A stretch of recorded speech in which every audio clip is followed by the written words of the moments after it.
गोव्यात भाजप आणि काँग्रेसला पर्याय म्हणून उदयाला आलेला, स्थानिकांच्या हक्कासाठी रस्त्यावर उतरलेला, 2022च्या विधानसभा निवडणुकीत जवळपास 10% मतं मिळवणारा आणि पहिल्याच निवडणुकीत एक आमदार निवडून आणणारा पक्ष रिव्हॉल्युशनरी गोवन्स पार्टी म्हणजेच आरजेपी।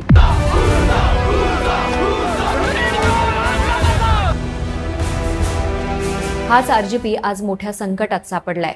गोव्याच्या राजकारणात गेल्या काही वर्षात सगळ्यात जास्त चर्चेत असलेला हा पक्ष गोमंतकीय अस्मिता, स्थानिक हक्क, बेकायदेशीर स्थलांतराला विरोध आणि पर्यावरण संरक्षण या मुद्द्यावर उभा राहिला खरा, पण आज या पक्षात नेमकं काय घडलंय, वादाची सुरुवात कुठून झालीय आणि आता हा संघर्ष न्यायालयापर्यंत का पोहोचू शकतो, पाहूया या स्पेशल रिपोर्टमधून।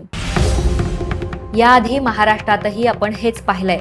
शिवसेनेत उद्धव ठाकरे आणि एकनाथ शिंदे गट, राष्ट्रवादीत शरद पवार आणि अजित पवार गट आणि काँग्रेसमध्येही अनेकदा गटबाजी आणि नेतृत्व संघर्ष, म्हणजेच भारतीय राजकारणात जुना असोबा नवा पक्ष, नेतृत्व आणि नियंत्रणावरून फूट पडणं ही काही नवीन गोष्ट नाही। पण आता हाच प्रश्न आरजेपी समोर उभा आहे। खरा आरजेपी कोणाचा आणि हे सगळं घडलंय कसं? तर आरजेपीची सुरुवात 3 मार्च 2017 रोजी सामाजिक चळवळ म्हणून झाली। मनोज परब, विश्वेश नाईक, विरेश बोरकर आणि त्यांच्या सहकार्यांनी ही चळवळ उभी केली। गोमंतकीय अस्मिता, स्थानिकांना रोजगार, गोव्याची जमीन वाचवणं, बेकायदा स्थलांतराला विरोध आणि पर्यावरण संरक्षण याच मुद्द्यांवर आरजेपीनं अनेक आंदोलनं केली। या आंदोलनामुळे आरजेपीची ओळख संपूर्ण गोव्यात निर्माण झाली आणि यानंतर 2022 मध्ये आरजेपीनं राजकीय पक्ष म्हणून विधानसभा निवडणूक लढवली आणि पहिल्याच निवडणुकीत पक्षाला 93,000हून अधिक मतं मिळाली। जवळपास 9.8% मतांचा वाटा मिळाला। सांत आंद्रे मतदारसंघातून विरेश बोरकर विजयी झाले आणि आरजेपीला पहिला आमदार मिळाला। याशिवाय पक्षाचे 2 जिल्हा पंचायत सदस्य आणि अनेक ग्रामपंचायत सदस्यही निवडून आले। त्यामुळे आरजेपी हा गोव्यातील सगळ्यात वेगानं वाढणारा प्रादेशिक पक्ष म्हणून पुढे येऊ लागला।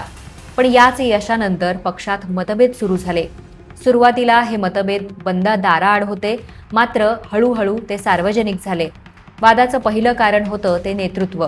मनोज परब हे पक्षाचे संस्थापक आणि आंदोलनाचं नेतृत्व करणारे प्रमुख नेते होते, तर विरेश बोरकर हे पक्षाचे एकमेव आमदार आणि जनाधार असलेले नेते म्हणून पुढे येत होते। दोघांचाही प्रभाव पक्षात वाढत गेला आणि यातून नेतृत्वावरून मतभेद सुरू झाल्याचं बोललं जाऊ लागलं। दुसरा मुद्दा होता तो पक्षाची निर्णय प्रक्रिया। काही नेत्यांचा आरोप होता की पक्षातील महत्त्वाचे निर्णय सर्वांना विश्वासात न घेता घेतले जात आहेत, तर दुसऱ्या गटाचं म्हणणं होतं की सर्व निर्णय पक्ष घटनेनुसारच घेतले जात आहेत। तिसरा आणि सगळ्यात महत्त्वाचा चर्चेचा मुद्दा म्हणजे आर्थिक व्यवहार। पक्षाच्या निधीचा वापर, आर्थिक हिशोब आणि पारदर्शकतेबाबत प्रश्न उपस्थित करण्यात आले। मात्र या आरोपांवर दोन्ही गटांनी एकमेकांवर आरोप केले। यामुळे पक्षातील वातावरण आणखी तापलं आणि या काळात पक्षात 2 गट स्पष्टपणे दिसू लागले। मनोज परब यांच्या बाजूनं केंद्रीय कार्यकारिणीतील अनेक सदस्य उभे राहिले, तर सांत आंद्रे मतदारसंघातील अनेक कार्यकर्ते आणि काही प्रमुख पदाधिकारी विरेश बोरकर यांच्या पाठीशी उभे राहिले। यानंतर हा वाद सोशल मीडियावरही पोहोचला। दोन्ही बाजूंनी एकमेकांवर आरोप प्रत्यारोप सुरू झाले। तसंच मनोज परब यांनी काही नेत्यांवर पक्ष ताब्यात घेण्याचा प्रयत्न होत असल्याचा आरोप केला, तर विरेश बोरकर समर्थकांनी पक्षातील काही निर्णयांवर आक्षेप घेतला। वाद वाढत असताना सगळ्यात मोठी घटना घडली ती म्हणजे मे 2026 मध्ये मनोज परब यांनी अध्यक्षपदाचा आणि पक्षाचाही राजीनामा दिला। राजीनामा देताना त्यांनी पक्षात अंतर्गत राजकारण वाढल्याचं सांगितलं। संघटना मजबूत ठेवण्यात आपण अपयशी ठरलो अशी कबुलीही त्यांनी दिली। मनोज परब यांच्या बाहेर पडल्यानंतर पक्षातील संघर्ष आणखी वाढला। केंद्रीय कार्यकारिणीने विरेश बोरकर यांच्यावर पक्षविरोधी कारवायांचा आरोप करत नोटीस बजावली। त्यानंतर त्यांना पक्षातून काढण्याचा निर्णय जाहीर करण्यात आला। मात्र विरेश बोरकर आणि त्यांच्या समर्थकांनी हा निर्णय मान्य नसल्याचं स्पष्ट केलं। त्यांच्या मते ही कारवाई पक्ष घटनेनुसार योग्य नाही, तर केंद्रीय कार्यकारिणीचं म्हणणं आहे की सर्व निर्णय पक्षाच्या नियमानुसारच घेण्यात आले आहेत। त्यामुळे आता पक्षाचं खरं नेतृत्व कोणाकडं, पक्षावर नियंत्रण कोणाचं आणि अधिकृत आरजेपी कोणाचा, असे अनेक प्रश्न निर्माण झाले आहेत। राजकीय वर्तुळात आता हा वाद न्यायालयात जाऊ शकतो अशी चर्चा आहे। तसंच गरज पडल्यास निवडणूक आयोगालाही या वादात भूमिका घ्यावी लागू शकते। मात्र सध्या या प्रकरणावर कोणताही अंतिम न्यायालयीन निर्णय झालेला नाही।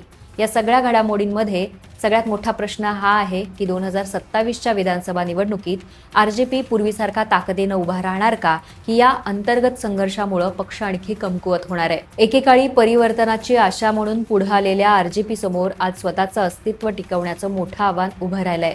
हा संघर्ष सामोपचारानं मिटणार की न्यायालयात पोहोचणार याचं उत्तर येणारा काळच देईल.